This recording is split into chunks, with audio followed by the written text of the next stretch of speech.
Saúde e bem-estar. Viva de forma saudável e agradável. Realização Grande FM.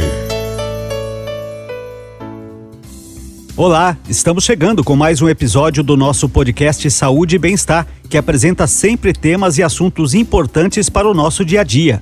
Neste episódio, vamos falar sobre conceitos e tipos mais frequentes de transtornos alimentares, entre eles os relacionados a fatores psicológicos. Os transtornos alimentares compreendem um conjunto de doenças que afetam a parcela significativa da população, em especial adolescentes. Sua apresentação sintomatológica aponta para a necessidade de um contato direto e concreto com a realidade experiencial do sujeito que sofre desses transtornos. Diante disso, vamos conversar com uma especialista no assunto que vai nos explicar como identificar possíveis transtornos, quais as melhores formas de diagnósticos, acompanhamento e tratamento. Queremos mostrar o quanto esses tipos de transtornos estão se tornando cada vez mais comuns e, sobretudo, alertar para as graves consequências que isso pode trazer para a nossa saúde de maneira geral. Fique com a gente, nosso podcast Saúde e Bem-Estar, Transtornos Alimentares Psicológicos está entrando no ar e esperamos que você aproveite de forma significativa nosso conteúdo. Saúde e bem-estar. Você de bem com a vida. Os distúrbios alimentares podem incluir ingestão inadequada ou excessiva de alimentos, o que pode, em última instância, prejudicar o bem-estar de um indivíduo. As formas mais comuns de transtornos alimentares incluem anorexia nervosa, bulimia nervosa e transtorno da compulsão alimentar e afetam tanto mulheres quanto homens. Transtornos alimentares podem se desenvolver durante qualquer fase da vida, mas geralmente aparecem durante a adolescência ou na idade adulta jovem. Os distúrbios alimentares modificam a percepção de uma pessoa de sua aparência e da qualidade dos seus hábitos alimentares. Por isso, costuma ser difícil fazê-la perceber que seu comportamento é prejudicial tanto para a sua saúde física quanto mental. Essas condições podem passar despercebidas por pais, amigos, cônjuges e outras pessoas do círculo social do indivíduo. Isso porque grande parte dos pacientes de distúrbios alimentares sabe que seus hábitos não são saudáveis ou, pelo menos, não são bem vistos pela sociedade. Assim, eles os escondem. Transtornos alimentares ou distúrbios alimentares são alterações nos hábitos alimentares associadas a conflitos emocionais. Embora nem todos os casos sejam graves, essas condições podem afetar o funcionamento físico, psicológico e social na ausência de tratamento adequado. Vamos ouvir então a doutora Carolina Alves Paredes, psiquiatra geral, pós-graduada em psiquiatria do estilo de vida, que começa nos falando dos principais transtornos alimentares relacionados a questões psicológicas. Então, quando a gente fala de um transtorno alimentar de uma maneira em geral, a gente tem que entender que são indivíduos que eles têm uma relação patológica com a comida. Sim. Então, eles têm um pensamento constante, 24 horas, seja em relação ao que vai comer, a consequência daquilo, ou até mesmo em relação à imagem corporal. Então, a gente tem alguns principais transtornos. 3 deles que são os que a gente fala mais. A gente tem a bulimia, a anorexia e o transtorno da compulsão alimentar periódica. Como a gente estava falando da obesidade, o transtorno da compulsão alimentar periódica é extremamente comum na obesidade, gira-se em torno de 60%, por exemplo, nos pacientes candidatos à cirurgia bariátrica. Sim. E cada um tem os seus critérios. Eles têm em voga essa mesma questão da preocupação excessiva, de uma relação quase obsessiva com a comida, mas eles têm características diferentes entre eles também. Sim. E na verdade você colocou aí 2 situações para mim muito interessantes, né? As pessoas que, por problemas psicológicos, que ou comem muito ou não comem nada, que é onde vai entrar a pessoa com anorexia, né? Então, passa por essa situação. É muito comum a gente ver, conversando com as pessoas, se eu estou ansiosa, eu vou comer. Se eu estou feliz também, vou comer. Então, ou seja, é preciso estar atento a esses sinais no nosso dia a dia também a respeito dessa situação, para se tornar algo que possa dar um prejuízo muito maior para nós, né? Isso, então a gente tem as pessoas que têm o que a gente chama de um comer transtornado, que não chega a ser exatamente um transtorno psiquiátrico, mas que pode gerar um certo prejuízo para o paciente. Então é esse perfil que você está falando. Então normalmente um paciente mais ansioso ou às vezes uma depressão mais atípica, ele acaba tendo a alimentação ali como uma fonte de conforto, porque é algo rápido, né? Acontece que o conforto ele é muito transitório e o paciente acaba recorrendo sempre à comida porque não está tratando a causa do problema. Então, na questão da anorexia, é mais a imagem corporal com uma restrição muito importante da alimentação, a chegar a níveis de IMC muito baixo. É uma doença mais grave que a gente tem dentro dos transtornos alimentares. Certo, então é importante, é por isso talvez que a gente entenda que muitas pessoas fazem dietas, funcionam por um curto período, daqui a pouco novamente não, porque ela não está tratando a causa que está levando a ela aquele problema, ela está tratando um problema em si, talvez seja mais isso, né? Eu recebo assim no dia a dia, né, a gente trabalha numa clínica de pacientes bariátricos, muitos pacientes que nunca passaram por uma avaliação psicológica e nem psiquiátrica.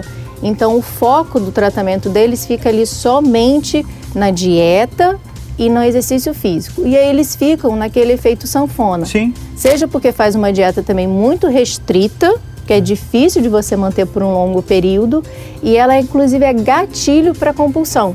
Sim. Porque quando você para de restringir, você acaba comendo em excesso.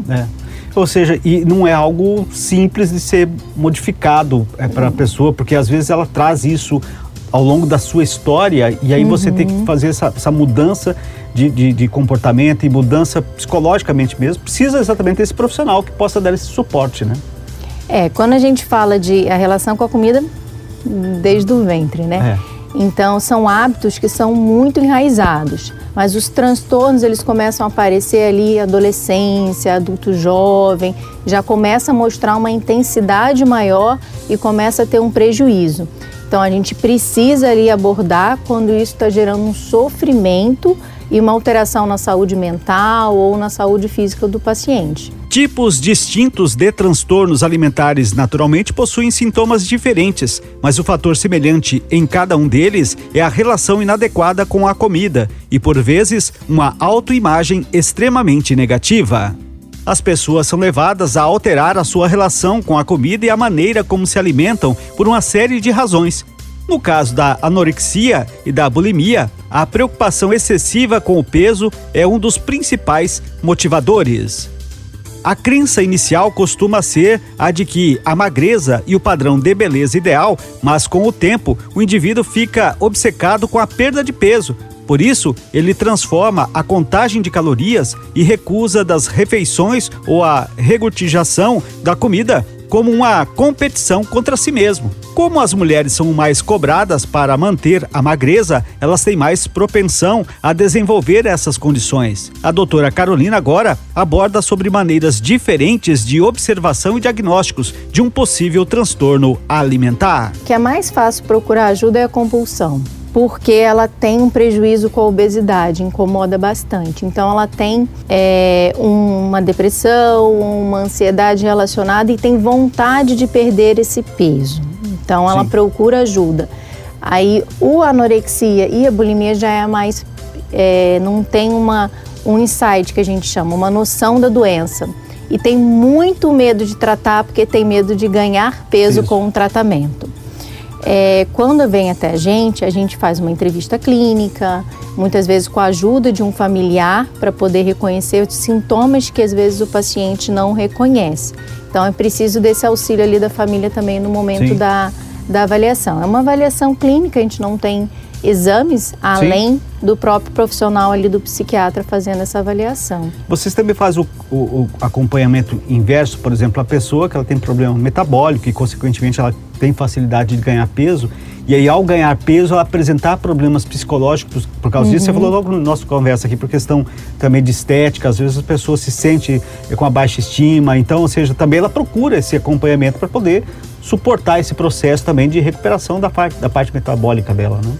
Isso, a gente fala muito que é uma retroalimentação, né, em relação à obesidade e à depressão e à ansiedade, por exemplo. Porque a gente sabe que a obesidade faz com que o paciente acabe recorrendo, às vezes, ali ao isolamento como uma fonte de se sentir mais protegido, mais seguro. Esse isolamento faz com que o paciente fique deprimido, aí o paciente acaba consumindo comida em excesso, ficando mais sedentário, por exemplo, e aí vai ficando nesse ciclo. Então, muitas vezes ele procura a gente já com um quadro de depressão ou uma ansiedade que já vem gerando ali um prejuízo importante na rotina dele. Você disse aí no diagnóstico, faz mais clinicamente, né, para poder ter um diagnóstico preciso e da forma como está. Constatado aí que a pessoa tem algum tipo de transtorno, quais são os primeiros passos? Claro que cada paciente de forma individual tem um método de tratamento, uma forma de tratamento, mas de maneira geral, quais são os primeiros passos que é dado por essa pessoa e por vocês como profissionais no acompanhamento desse paciente, no sentido de restabelecer a ele essa saúde, tanto psicológica como também física?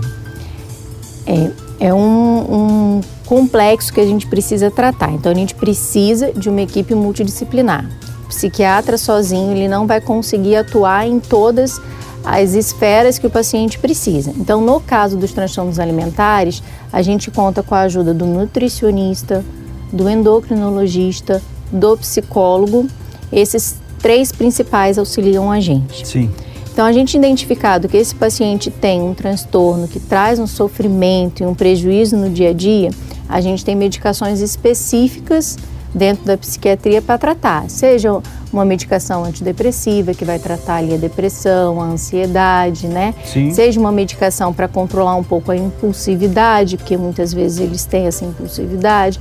Então a gente vai de acordo com cada indivíduo, né? Os distúrbios alimentares também têm relação com o controle. Sentindo-se impotente e sob pressão, o indivíduo encontra nos hábitos alimentares a possibilidade de reconquistar o controle da sua vida. A mesma situação se aplica aos traumas. Eventos traumáticos do passado podem levar a pessoa a desenvolver maneiras ineficientes de lidar com as emoções e situações estressantes. Assim, ela pode descontar os incômodos emocionais na comida e desenvolver uma relação rígida de controle com a alimentação. Outros fatores que contribuem para o desenvolvimento dessas condições alimentares são personalidades rígidas, as quais pendem ao perfeccionismo e ao neuroticismo, genética e diagnóstico de outras condições de saúde mental, como ansiedade e depressão. Os distúrbios alimentares são tratados com psicoterapia e atendimento médico. A anorexia, por exemplo, pode levar à privação nutricional, resultando na perda de cabelo e alterações na pele. O indivíduo também pode ter desconfortos intestinais, hipoglicemia, disfunções sexuais, letargia, perda da memória e convulsões. Diante desta situação, a doutora Carolina fala um pouco das formas de tratamento após o diagnóstico e de como o ambiente em que vivemos pode afetar esse tratamento. Ela fala também de cuidados preventivos, no sentido de evitar passar por alguns destes transtornos. É muito importante a gente saber que o transtorno em si, ele não é só um componente genético, ele não é só um componente biológico, ele tem uma influência do ambiente muito grande. Então, esses pacientes desenvolvendo o transtorno, ele já vem de algum comprometimento ali na família, na convivência, já relacionado à comida. Sim. Então, se a gente não trata isso, a gente não consegue somente com a medicação resolver todas as questões do paciente. Então, conversar com a família é extremamente importante, entender o que o paciente traz para a gente, como o que acontece dentro. Tem alguém da família também que tem o mesmo transtorno, então é muito comum a gente ter casos de obesidade na família mesmo, ou casos de transtorno alimentar como a bulimia também é muito importante. Como é esse comportamento à mesa, se é uma pessoa que recebe muita crítica. Então, a gente tem muitos pacientes, por exemplo, que acabam comendo escondidos, que têm vergonha, que vão comer de madrugada, porque eles têm uma crítica muito importante, né? Sim. Então, isso tem que ser abordado, senão o paciente não consegue evoluir no tratamento. Você já deu alguns toques aí, mas de forma individual.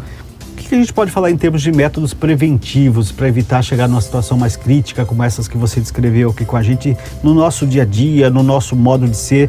Existe alguma forma da gente preventivamente evitar uma situação mais grave? Envolve muitas questões, porque envolve também o ambiente. O que eu sempre tento passar para os meus pacientes, que hoje em dia a gente está com muita dificuldade de buscar o equilíbrio. Sim. Então a gente tem muito acesso à informação, seja para o lado mais saudável, às vezes um saudável até mesmo em excesso, ou seja, para um outro lado também de facilidades como o iFood, né, de acesso à comida ali com mais facilidade. A gente precisa buscar uma relação de bem-estar. Então é uma mudança do estilo de vida. Se a gente se relacionar com a comida como uma fonte que está ali para nutrir a gente, como uma fonte que está ali de lazer em alguns momentos, e evitar os excessos tanto para um lado quanto para o outro, não tem como dar muito errado. Acontece que esse equilíbrio parece fácil, né? E a disciplina é sempre difícil de ser adotada, mesmo a partir do momento que tem um diagnóstico, que vocês tragam lá um planejamento para essa pessoa, se adequar a uma disciplina também dá trabalho, né? A disciplina dá trabalho em todos os setores. Mas quando a gente fala na prevenção, a gente fala também na relação do ambiente familiar. Então a gente fala em como que a família trata com a comida. Então a gente tem desde aqueles que são mais antigos, que falam que precisa comer, você está comendo pouco, exatamente, né? E desde aqueles que restringem, né, em excesso. Então a questão é conseguir saber equilibrar isso e entender que cada um tem seu biotipo também. Sim. Então tem pacientes que já têm a obesidade, por exemplo, uma questão genética. Então a gente tem pacientes já desde a infância com a obesidade. Então saber lidar com isso de uma maneira que não faça com que o paciente se sinta repreendido. Sim. Né? Então que ele se sinta acolhido, exatamente, porque senão ele vai esconder o problema. Como podemos perceber pela fala da doutora Carolina, a família, os amigos e o cônjuge desempenham papéis fundamentais na recuperação dos transtornos alimentares. Muitas vezes, indivíduos tentam enganar os seus entes queridos para dar continuidade a seus hábitos nocivos, pois não percebem a gravidade do que estão fazendo. Mentiras e omissões são comuns quando eles ainda estão em negação. Por isso, entes queridos precisam monitorar seu comportamento de longe, sem dar a impressão de que estão tentando controlá-los. É uma medida de precaução, principalmente quando não se percebe melhora no tratamento. Entre as atitudes que você pode tomar para ajudar alguém com distúrbio alimentar estão: encorajar o tratamento psicológico e médico, estudar o transtorno alimentar para entender o comportamento do indivíduo. Se necessário, entes queridos podem marcar uma consulta com um psicólogo para falar sobre isso. Evitar gratificar hábitos alimentares nocivos ao fazer vista grossa ou dizer que distúrbios alimentares não são tão graves.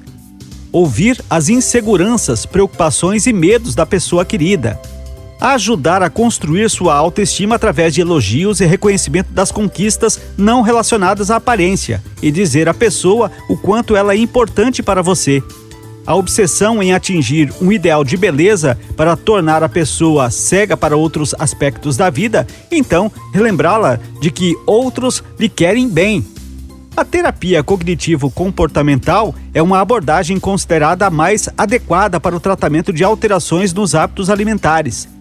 Esse tipo de terapia objetiva identificar padrões de pensamento e crenças que contribuem para a percepção de comportamentos disfuncionais. E é sobre isso que a doutora Carolina nos fala agora. Então, como eu falei, se a gente abordar somente pelo lado biológico, não vai ser muito efetivo. Então, a gente conta com a ajuda dos psicólogos. E o padrão ouro ali que a gente indica mais é a terapia cognitiva comportamental.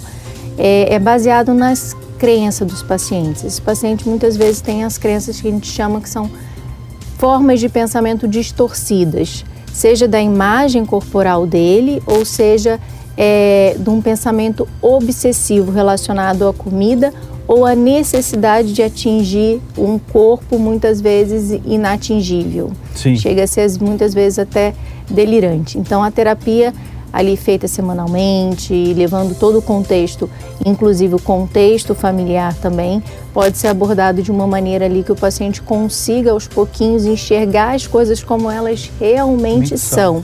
Sim. Isso. E a gente, quando falava há um tempo atrás, até nessa questão de cultural e questão de comportamento mesmo, falava, você precisa passar por uma terapia, você precisa procurar um psiquiatra, você precisa procurar um psicólogo. Muitos preconceitos em relação a isso, porque as pessoas têm sempre medo exatamente desse julgamento. Isso ainda hoje é um tabu? É algo que você ainda percebe que as pessoas tem essa dificuldade de procurar esse profissional por essas razões?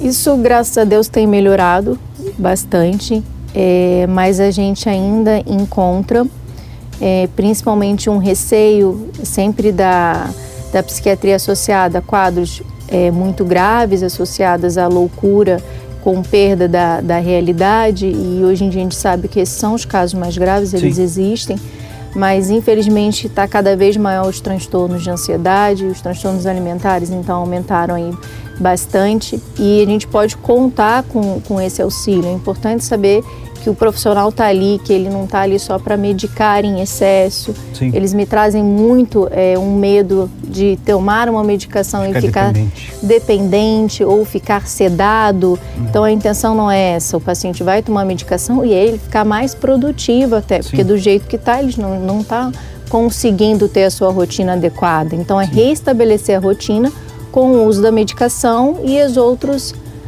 terapias associadas, né? Sim.